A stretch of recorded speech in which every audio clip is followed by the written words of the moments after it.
Hello दोस्तों, तो आप देख रहे हैं आपके अपने YouTube चैनल अतिकुल मैथ अड्डा पे आपका बहुत बहुत स्वागत है। तो आज अतिकुल मैथ अड्डा YouTube चैनल पे क्लास 10 के प्रश्नवाली 1.2 के क्वेश्चन नंबर 1 पे है। तो अभी इस क्वेश्चन 1 का 1 2 3 4 5 सबको आज सॉल्यूशन कर देंगे। इससे पहले के चैप्टर 1.1 का पूरा सॉल्यूशन इस वीडियो के लिंक में दिया गया है। इस वीडियो के लिंक के डिस्क्रिप्शन में जाकर के और वहां से आप देख सकते हैं। तो चलते हैं, वीडियो को स्टार्ट करते हैं। और मैं अपने वादा के साथ कहता हूं कि आज सीख लेना है। आज अभाज्य गुणनखंड विधि जो है 10वां का, और इससे हर साल क्वेश्चन 2 नंबर या 3 नंबर के हर साल पूछे ही जाते हैं। 1 या 2 क्वेश्चन हर साल पूछे ही जाएंगे। तो चलते हैं, वीडियो को स्टार्ट करते हैं।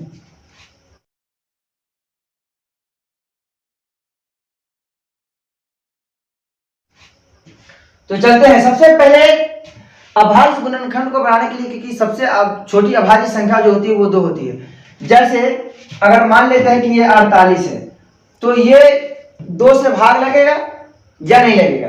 तो कोई भी संख्या अगर है, उसको लास्ट में 2 से अगर भाग लगना है तो उसके लास्ट में कम से कम 0 या 2 या 4 या 6 या 8 जो 2 4 0 2 0 2 4 6 8 और इतना ही कम से कम ये संख्या रहना चाहिए। अगर ये संख्या किसी भी संख्या के लास्ट में रहता है तभी 2 से भाज्य होगा, नहीं तो भाज्य नहीं होगा।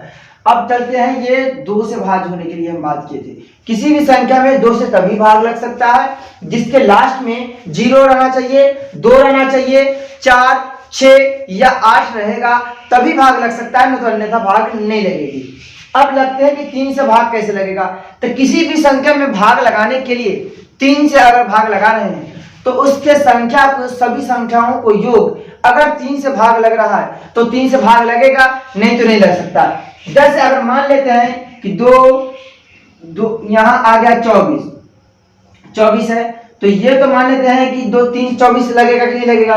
तो 4 24 को अगर हम जोड़ देते हैं तो 2 प्लस 4 कितना हो जाएगा, 6 हो जाएगा। और ये 6 कितना भाग लग रहा है, 3 से भाग लग रहा है। 3 दूनी 6 48। यहाँ अगर हम मान लेते हैं कि 48 3 से लगेगा या नहीं लगेगा, तो 48 को भी क्या करेंगे कि जोड़ देंगे। तो कितना होगा, 8 4 12, और जो कि 12 जो है वो 3 से कट रहा है। 3 चौका 12 भाग लग रहा है। तो हम जानते हैं कि अगर मान लीजिए कि कोई भी संख्या को अगर 2 से भाग करना है तो जिसके लास्ट में, जिसके इकाई में अगर 0 रहेगा, 2 4 6 8 रहेगा तो 2 से भाग लगेगा, नहीं तो नहीं लगेगा। अब 3 से भाग लगने के लिए शर्त है कि सभी संख्याओं का योग अगर 3 से भाग लग जाए तो 3 से भाग लगेगा, नहीं तो नहीं लग सकता है। तो अब चलते हैं उससे अगला। अब उससे बड़ी, 3 से बड़ी अभाज्य संख्या कौन हो सकता है, तो वो होता है 5। अब 5 से भाग लगने के लिए भी शर्त है, वो बहुत आसान है। जिस भी संख्या के अंत में, जब भी किसी संख्या के अंत में 0 और 5 रहना आवश्यक जरूरी है। नहीं तो जब तक 0 और 5 नहीं रहेगा तब तक हम 5 से भाग नहीं लगा सकते हैं। ये 50 है, लास्ट में कितना है 0, अगर ये इसके 5 से लगाएंगे तो 5 दाएं के 50, यानी लास्ट में 0 रहना जरूरी है और 5 रहना जरूरी है। अगर मान लेते हैं कि ये 105 है, तो ये 5 से लगाएंगे ना तो 5 यहां से आ जाएगा 5 से, तब 5 से 5 इकाई 5 दूनी 10 और 5 इकाई 5, 21 पचे 105, 21 पचे 105। तो किसी भी संख्या के लास्ट में अगर 0 और 5 रहता है तो हम 5 से भाग लगा सकते हैं, नहीं तो नहीं। तो चलते हैं, अब यहीं से क्वेश्चन को स्टार्ट करते हैं, क्योंकि 7 का भी 8 का भी 7 का 11 का और सबका अलग अलग नियम है। तो अब चलते हैं, इतना ही से काम चल जाएगा हमारा। तो चलते हैं सबसे पहले क्वेश्चन नंबर 1 पे। अब क्वेश्चन 1 पे चलते हैं। अब क्वेश्चन 1 पे 140 का अभाज्य गुणनखंड निकालना है। तो 140 के लिए लिखेंगे, सबसे पहले लिखेंगे हल। चलिए, तो सबसे पहले हल लिखेंगे। अब हल लिखने के बाद 140 है ना, तो ये 140 लिख देंगे और इसको खंड करेंगे। अब खंड करेंगे तो हम बताए हैं कि सबसे छोटी भाज्य संख्या कौन होती है, 2 होती है। तो सबसे पहले 2 से भाग लगाएंगे तो लगेगा, तो हम बताएं कि 2 से भाग लगने के लिए 0 रहना आवश्यक जरूरी है, तो 0 है यहाँ, तो 2 से लगेगा, 2 सते 14, 0 उतर जाएगा। अब फिर 0 भी है, तो 2 तिहाई 6, 1 और 2 पंचे 10, यानी 2 तिहाई 6 लग गया, 1 बचा, 1 पर 0 10 और 2 पंचे 10। अब 2 से लगेगा क्या? नहीं, अब नहीं लग सकता, क्योंकि जिस संख्या के लास्ट में 0 2 4 6 8 रहेगा तभी लगेगा। तो अब लगाएंगे, एक 3 से देखेंगे लगा करके, 3 से क्या शर्त है कि सबको जोड़ करके 3 से लगना चाहिए, यानी 5 3 8 नहीं लग रहा। तो अब लगाएंगे किससे? 5 से लगाएंगे, तो 5 से लगेगा, तो 5 सते 35, अब कट गया। तो यहाँ से हम लिख सकते हैं कि 140 का जो है ना वो अभाज्य गुणनखंड कितना हो जाएगा? 2 गुने 2 गुने 5 गुने 7, तो आ जाएगा 2 और 2 है, इसलिए 2 के पावर 2 दे देंगे, अब गुने 5 और गुने 7। अब यही से हमारा आंसर निकल के आ गया। तो चलते हैं अब अगले क्वेश्चन पे, क्वेश्चन नंबर 2 पे। 156 का क्या करेंगे कि लास्ट में बताएं कि 0 2 6 4 6 8 रहना चाहिए, सबसे अभाज्य संख्या 2। अब 2 से ये भाग लगेगा क्योंकि लास्ट में क्या है? 6 है। तो अब 2 से लगाएंगे, तो 2 सते 14 और 1 बचा और 2 अठे 16, और फिर कितना लास्ट में है? 8 है, तो फिर 2 से भाग लगेगा, 2 तिहाई 6, 1 2 नमा 18। अब कितना से लगेगा? तो नहीं लगेगा, क्योंकि अब 2 से नहीं लगने वाला, इसलिए क्योंकि यहाँ पर 0 2 4 6 8 नहीं है, यहाँ पर 9 आ गया है। अब 3 से देखेंगे लगा करके, लगेगा क्या? तो लगेगा 3 से 13 तिहाई 39। अब यहाँ से हमारा आंसर आ गया 156 का जो अभाज्य गुणनखंड है वो 2 गुने 2 और गुने 3 और गुने 13। तो यहाँ से ये आंसर निकल के आ गया। अब चलते हैं अगला क्वेश्चन नंबर 3 पे।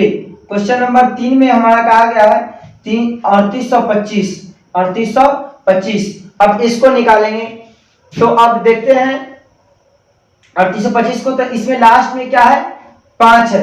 तो अब देखेंगे 2 से तो भाग लगेगा नहीं, क्योंकि 0 2 4 6 8 है नहीं। तो सबसे पहले अब देखेंगे उससे बड़ी संख्या, 2 से बड़ी संख्या कौन हो सकता है?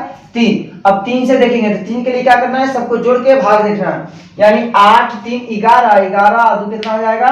12 13, और 13 5 कितना हो जाएगा? 18, और 3 से कट रहा, 3 से कट रहा है ना, इसलिए 3 से लगाएंगे। तो 3 एकाहे 3 और 3 दूनी 6, 2 बचा और 2 पर 2 22, यानी 3 6 18, 3 सते 21 और 3 पचे 15। तो अब यहाँ से देखेंगे, फिर 3 से लगेगा क्या?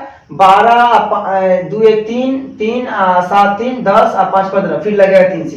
तो 3 से लगाएंगे, 3 चौका 12, 3 दूनी 6 और 1 बचा और 1 पर 5 15, यानी 3 पचे 15। अब 425 आ गया, फिर 3 से लगेगा क्या? तो 5 और 2 7 और 4 11 अब आ गया। अब 11 नहीं लगने वाला, तो 11 के लिए फिर क्या करेंगे कि 3 से बड़ा संख्या अभाज्य गुणनखंड क्या अभाज्य संख्या कौन हो सकता है? 5 होगा, तब 5 से लगाएंगे। तब 5 से लगाएंगे तो 5 8 40 और 5 25, 85 आ गया। फिर 5 से लगाएंगे तो 5 एकाही 5 और कितना 3 और 5 सते 25, यानी 17 बचे 85। तो यहाँ से 3825 का जो अभाज्य गुणनखंड आ गया वो कितना आ गया?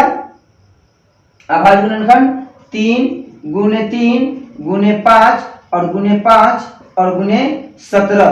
तो यहाँ से 3 के पावर 2 संख्या, इसलिए 3 के पावर 2 देंगे, और गुने 5 2 संख्या, इसलिए 2 पावर देंगे, और गुने 17 का 17 लिख देंगे। तो यहाँ से हमारा आंसर निकल के अब आ गया। अब चलते हैं क्वेश्चन नंबर 4 पे चलते हैं। क्वेश्चन नंबर 4 में 5000 कितना है? 5 है। तो अभी इसको क्या करेंगे कि 5 से भाग लगाएंगे, है ना। तो क्योंकि 2 से लगने वाला है नहीं, 3 से भी नहीं लगने वाला है, 5 से सीधा लगाएंगे। तो 5 से 5 इकाई 5, 00 5 इकाई 5। अब 5 से लगेगा क्या? नहीं लगने वाला, क्योंकि 0 5 नहीं है। अब 6 से 7 से इससे बड़ी संख्या क्या हो सकता है? 7। तो 7 से लगाएंगे, 7 से 7 इकाई 7, 3 बचा, 3 पर 0 30, 7 चौका 28 और 2 बचा, 2 पर 1 7 3 21 बच गया।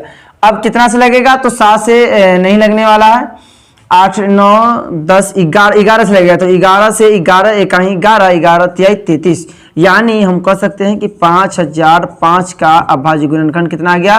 5 गुने 7 और गुने 11 और गुने 13, यहाँ से निकल के आ गया।